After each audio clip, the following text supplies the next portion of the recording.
আসসালামু আলাইকুম রহমতুল্লাহি ওবরকাতুহু। সম্মানিত দর্শক, বাংলাদেশের সাবেক প্রধানমন্ত্রী শেখ হাসিনাকে নিয়ে বিশ্ব মিডিয়াতে যে মাতামাতি,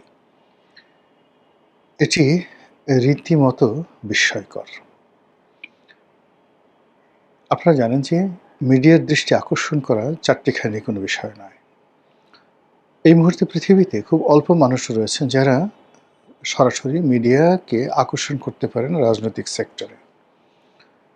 এবং সেক্ষেত্রে আশ্চর্যজনক ব্যাপার হলো গত ২ বছরে যদি আপনি তামাম দুনিয়ার মিডিয়ার দৃষ্টি আকর্ষণ করেছে বা মিডিয়া ঝাঁপিয়ে পড়েছে ইন পারসন, সেক্ষেত্রে আপনি দেখবেন ১ নম্বরে শেখ হাসিনা। এখন ধরুন ডোনাল্ড ট্রাম্পকে নিয়ে প্রতিদিন খবর হয়। তারপর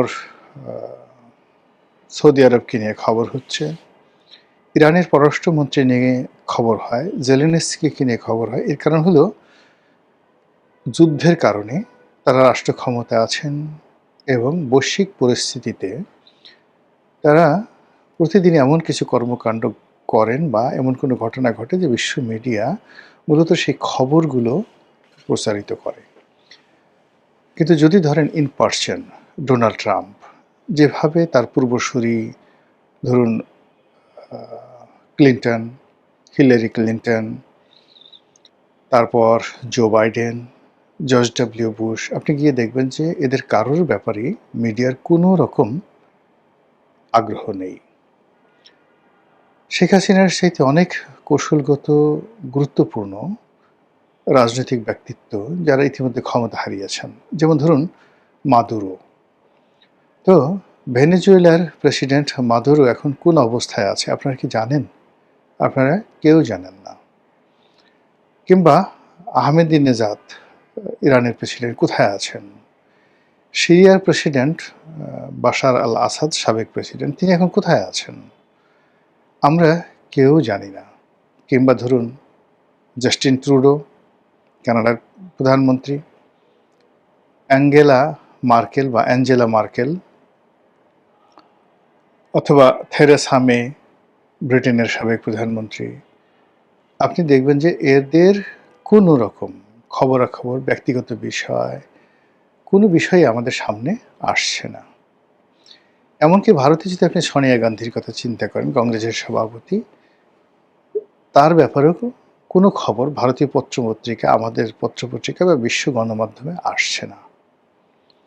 কিন্তু বারবার গত ২ বছর ধরে even more than mister Narendra Modi, more than Asim Munir, more than doctor Muhammad Yunus, more than Imran Khan, সবাইকে ছাপিয়ে বারবার কেন শেখ হাসিনার খবর বিশ্ব মিডিয়াতে আসছে?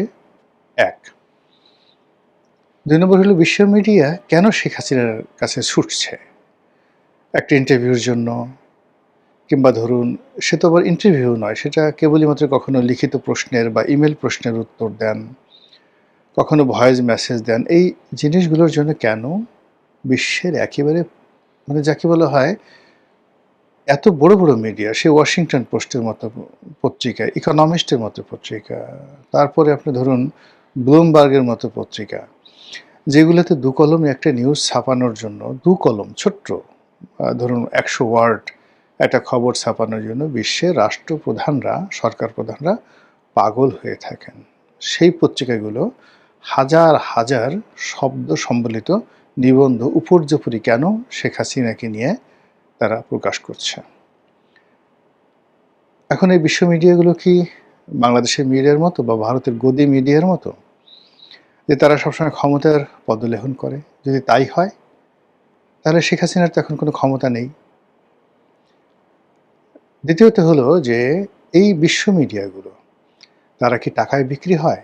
হ্যাঁ, ক্ষেত্র বিশেষে কখনো কখনো টাকা, বিজ্ঞাপন, প্রমোশন তারা কাজ করে, কিন্তু একটা সার্টেন লিমিট। সেগুলো 99% ক্ষেত্রে কমার্শিয়াল অ্যাসপেক্ট, তারপরে ভবিষ্যৎ যে রাজনৈতিক জনমত গঠন করার ব্যাপারে কখনো কখনো কোনো পত্রিকা পয়সা খেয়ে ইন্টেনশনালি একটা দেশের পট পরিবর্তনের জন্য মার্কিন ডিপ স্টেটের এজেন্ট হয়ে বা অন্য কোনোভাবে তারা এই ধরনের জনমত তৈরি করে। কিন্তু কোনো ব্যক্তিকে যিনি কিনা ক্ষমতাচ্যুত হয়েছেন, তাও আবার গণ অভ্যুত্থানের মাধ্যমে, তাও আবার দেশে বিদেশে চলে গেছেন। আচ্ছা চিন্তা করুন, শেখ হাসিনা ভার্সাস অং সান সুচি। অং সান সুচির পিতা, তিনিও মায়ানমারের যাকে বলা হয় জাতির পিতা, জেনারেল নে উইন। দ্বিতীয়ত অং সান সুচি ব্যক্তিগতভাবে অক্সফোর্ড অথবা ক্যামব্রিজ এখান থেকে তিনি পড়াশোনা করেছেন। শেখ হাসিনার চেয়ে তার সেই ক্যারিকেচার অনেক অনেক বেশি।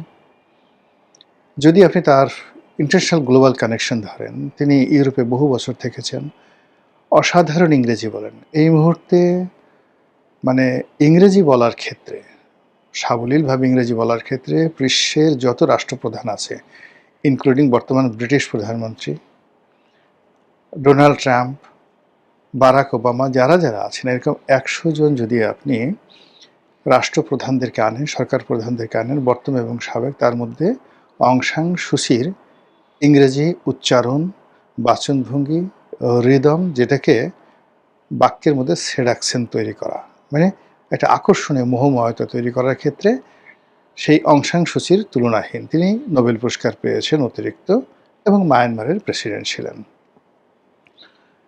এখন সেই সুচি কোথায়? তাকে নিয়ে কেন গণমাধ্যম আলোচনা করছে না? সুচির পেছনে তো এখনো পর্যন্ত মার্কিন ডিপ স্টেট আছে। তাকে জেলখানা থেকে বের করা, তাকে ক্ষমতায় বসানো এবং তার জন্য প্রয়োজনে সৈন্য সমাবেশ করা, বাংলাদেশের ভিতর দিয়ে নিরাপদ করিডোর তৈরি করে সেখানে মায়ানমার সরকারকে হটিয়ে দেওয়ার সমস্ত প্ল্যান আমেরিকার আছে। কিন্তু সুচিকে নিয়ে কেন ওয়াশিংটন পোস্ট কোনো নিউজ করছে না? কেন দ্য টেলিগ্রাফ নিউজ করছে না? সানডে টাইমস নিউজ করছে না? দ্য হিন্দু নিউজ করছে না? ডন নিউজ করছে না? তারপরে সাইটুং নিউজ করছে না? কেন?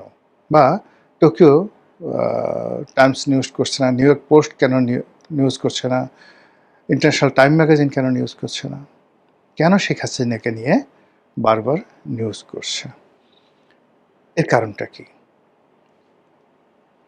দ্বিতীয়ত হলো যে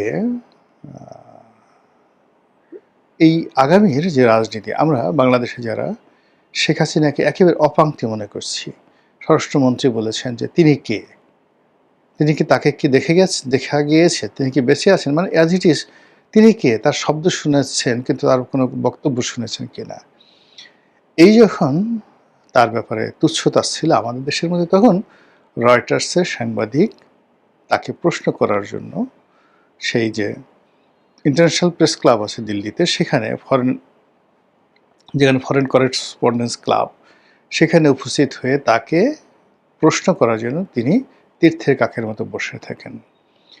এই যে বিশ্ব গণমাধ্যমের যে তার যে আকর্ষণ, এই আকর্ষণের কারণ সরকারকে খুঁজে বের করতে হবে।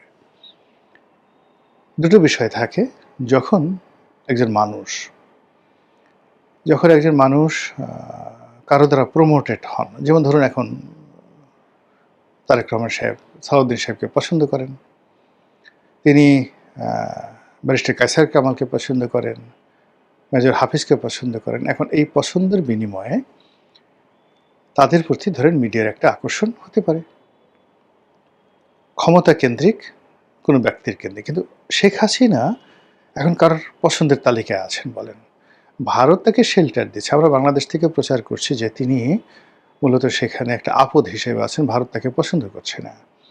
তো সেক্ষেত্রে যেখানে নরেন্দ্র মোদীর কোনো বক্তব্য, তার খবরাখবর পত্রপত্রিকাগুলো প্রকাশ করছে না, ইভেন ভারতের যে সকল নাকুচু পত্রিকাগুলো রয়েছে, যেমন ধরেন আনন্দবাজার, সাপ্তাহিক দেশ, তারপর ইলাস্ট্রেটেড উইকলি, যেগুলো খুব নাকুচু পত্রিকা ভারতের, দ্য হিন্দু, এ সকল পত্রিকা কিন্তু নরেন্দ্র মোদীর খবরই ছাপাচ্ছে না। সেখানে কেন বারবার সেই শেখ হাসিনার বক্তব্য ছাপা হচ্ছে?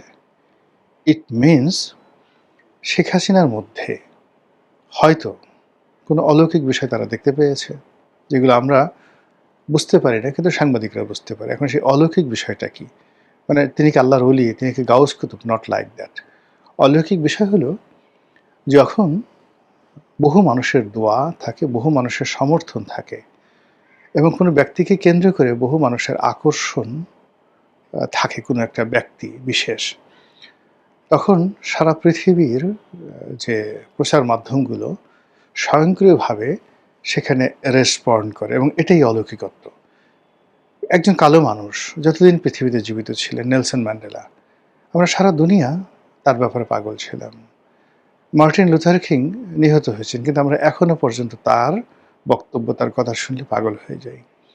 একজন মোহাম্মদ আলী ক্লে কত আগে ফাইটিং করেছেন, মারা গিয়েছেন, কিন্তু এখনো পর্যন্ত আপনার সামনে যে কোনো চলচ্চিত্রের স্ক্রিপ্ট থাকুক না কেন, কিন্তু মোহাম্মদ আলী ক্লের যখন কোনো ফাইটিং চলে আসে মানুষ কিন্তু সেটাই দেখে। একজন মাইকেল জ্যাকসন, এখনো পর্যন্ত তার কোনো ক্লিপ, এমনকি তার কোনো কপি, তার কোনো লুক এলাইক যদি আসে আমরা সাথে সাথে দেখি। তো সেই ক্ষেত্রে শেখ হাসিনাকে নিয়ে এই যে বিশ্ব গণমাধ্যমের যে আকর্ষণ, আমার দৃষ্টিতে এর মধ্যে কোনো অর্থনৈতিক বিনিয়োগ নেই, এর মধ্যে কোনো রকম যাকে বলে লবিং গ্রুপ নেই, এর মধ্যে কোনো রকম ইনফ্লুয়েন্স নেই। এখানে যে স্বতঃস্ফূর্ততা রয়েছে, সেই স্বতঃস্ফূর্ততার প্রথম কারণ হলো বহু সংখ্যক মানুষের ডিজায়ার, স্বপ্ন, কল্পনা, ভালোবাসা হয়তো শেখ হাসিনার মধ্যে আছে। এই গেল এক। ২ নম্বরে আগামীর যে রাজনীতির সমীকরণ বাংলাদেশে, সেই রাজনীতির সমীকরণে কোনো অবস্থাতেই বিশ্ব media without Awami League, without Sheikh Hasina কোনো বিকল্প তারা দেখতে পাচ্ছে না। ৩ নম্বরে যেটা, সেটা হলো এখানকার যে ভৌগোলিক অবস্থান, এবং এই ভৌগোলিক অবস্থার কারণে পৃথিবী উত্তাল হয়ে যেতে পারে, দক্ষিণ পূর্ব এশিয়া উত্তাল হয়ে যেতে পারে যদি বাংলাদেশে সমস্যার তৈরি হয়। সেটা জঙ্গিবাদ বলেন, সেটা এই অঞ্চলে দুর্ভিক্ষ বলেন, কিংবা এই অঞ্চলে সেই বিদেশি শক্তির আধিপত্য বলেন, কিংবা ভারত, মায়ানমার, পাকিস্তান, এই দেশগুলোর মধ্যে যদি বাংলাদেশের ভূমি নিয়ে অন্তর্দ্বন্দ্ব শুরু হয়, এই পুরো সাউথ ইস্ট এশিয়া নয়, পুরো এশিয়ার যে রাজনীতি এলোমেলো হয়ে যাবে। 18 কোটি মানুষের ইকোনমি, 18 কোটি মানুষের দেশ। তো কাজেই সেই ধরনের একটি পরিবেশ পরিস্থিতি থেকে একটি দেশকে, একটি অঞ্চলকে রক্ষা করার জন্য বিশ্ব গণমাধ্যমের যে একটা দায়বদ্ধতা, সেই দায়বদ্ধতার জায়গা থেকে তারা তাদের যে প্রজ্ঞা, তাদের যে পাওয়ার অফ জার্নালিজম, তারা সেখানে বুঝতে পেরেছে যে আওয়ামী লীগ এবং শেখ হাসিনা এর কোনো বিকল্প নাই। সে কারণে কি হচ্ছে, বারবার ঘুরে ফিরে দিল্লি, শেখ হাসিনা, আওয়ামী লীগ, এটি বিশ্ব মিডিয়ার প্রাসঙ্গিক হয়ে যাচ্ছে বিশ্ব মিডিয়ায়। আমার কাছে তাই মনে হচ্ছে। মহান আল্লাহ আমাদের সবাইকে হেদায়েত দান করুন এবং হেফাজত করুন। আসসালামু আলাইকুম ওয়া রাহমাতুল্লাহি ওয়া বারাকাতুহু।